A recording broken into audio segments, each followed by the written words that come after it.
వైఎస్ఆర్ కాంగ్రెస్ పార్టీని చూస్తున్నాం. ప్రజలు అసహించుకునే పరిస్థితికి వచ్చారు. వీళ్ళని ఇంకా రావాల్సిన అవసరం ఉంది. వీళ్ళ ప్రవర్తనతో ప్రజలకు అర్థమయ్యి వాళ్లే అడుగుతున్నారు, మీకు బుద్ధుందా, ఏం చేశారు చెప్పండి అని అడిగే పరిస్థితికి వచ్చేది. ఇది గుడ్ ట్రెండ్.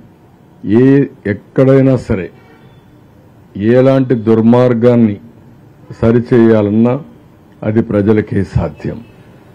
ప్రజలు మీరు కరెక్ట్గా ఆలోచించి నిర్మోహమాటంగా మీరు వ్యవహరించగలిగితే, మంచిని మంచిని చెప్పగలిగితే, చెడుని ఖండించగలిగితే ఆటోమేటిక్గా మంచి చేసేవాళ్ళ సంఖ్య పెరుగుతుంది, చెడు చేసేవాళ్ళ సంఖ్య తగ్గుతుంది.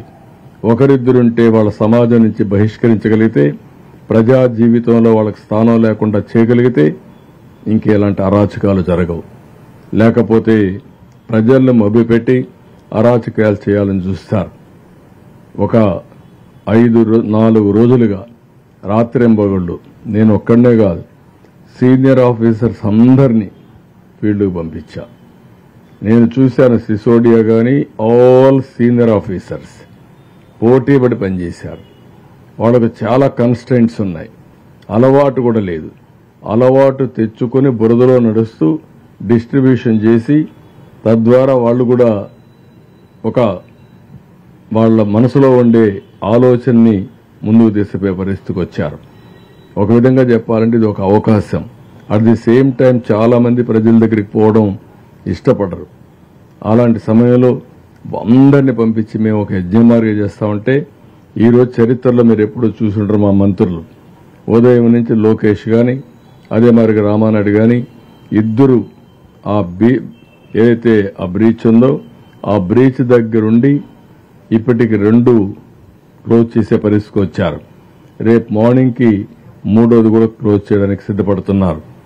అంటే ఇది ఎవరు కూడా ఒక పద్ధతి ప్రకారం మేము చేస్తున్నాం.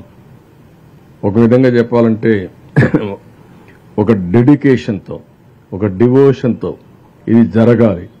మళ్లీ ఎలాంటి చిన్న సమస్య విజయవాడకు రాకూడదని చెప్పి అందరూ పనిచేస్తున్నారు.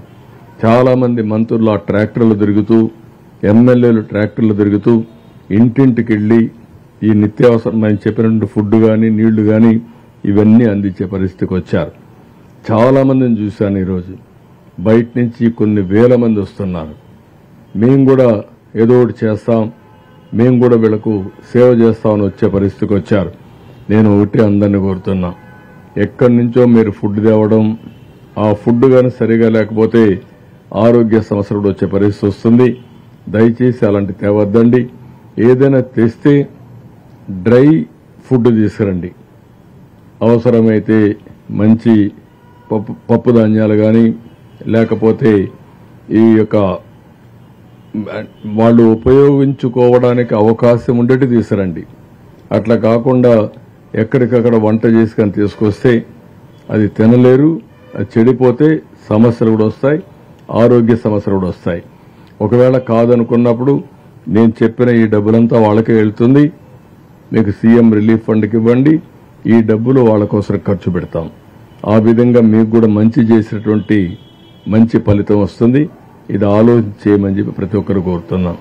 ప్రతి ఒక్కరికి నేరుగా వచ్చి పరామర్శించాలి, వాళ్ళ కష్టాల్లో భాగం పంచుకోవాలని రాష్ట్రం మొత్తం ఎక్కడికక్కడ స్పందిస్తున్నారు. ఇది మంచి ఒక స్ఫూర్తి. నేను చూశాను ఈరోజు కొంతమంది బ్యానర్స్ పెట్టుకొని వచ్చారు. మదనపల్లిని ఒక బ్యానర్స్ పెట్టుకొని మదనపల్లి టౌన్ నుంచి వచ్చారు. ఇంకొకరు మైలవరం అని చెప్పి ఒక బ్యానర్ పెట్టుకొని వచ్చారు. ఎక్కడెక్కడి నుంచో వస్తున్నారు. అన్ని జిల్లాల నుంచి కూడా వస్తున్నారు. రేపు ఎల్లుండి ఇంకా వచ్చే అవకాశాలు ఉన్నాయి. ఏది కూడా పెరిషబుల్ థింగ్స్ తేవద్దండి, తెచ్చి లేనిపోని సమస్య క్రియేట్ చేయొద్దండి. మేము కూడా 2 గంటలు లేటుగా భోజనం పంపిస్తేనే ఆ భోజనం టేస్ట్ లేదని చెప్పే పరిస్థితికి వచ్చారు. ఇంకా ఎక్కువ లేట్ అయితే ఆరోగ్య సమస్యలు వస్తే చాలా ప్రమాదం వస్తుంది. దయచేసి అలాంటి పనులు చేయొద్దని అందరికీ అప్పీల్ చేస్తున్నాం. ఇది బ్రీఫ్గా.